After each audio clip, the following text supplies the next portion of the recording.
Jour et nuit, les pompiers luttent contre les flammes. Mais leurs hélicoptères paraissent petits face à cette montagne en feu, tel un volcan. À Los Angeles hier soir, de nouveaux habitants ont dû évacuer leur domicile. Mon père et moi avions anticipé ça depuis plusieurs jours. Notre voiture était prête et on n'a eu qu'à prendre notre chien. Maintenant, on peut se diriger vers le désert ou alors aller dans le nord, tant qu'on s'éloigne de ce chaos.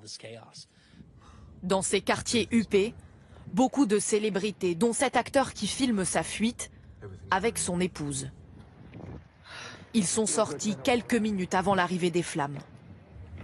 On voit la chambre de mon fils.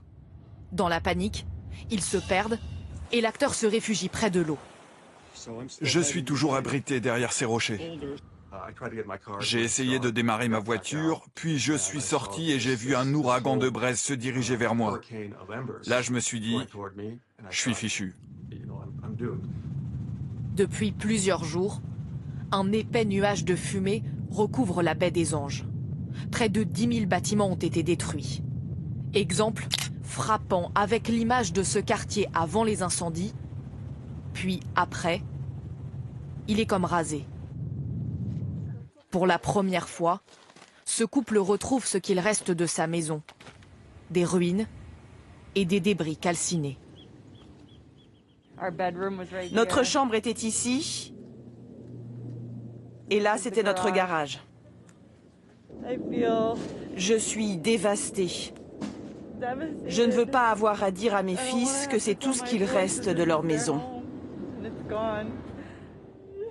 Pour l'instant, les dégâts des incendies sont estimés à environ 150 milliards de dollars en Californie.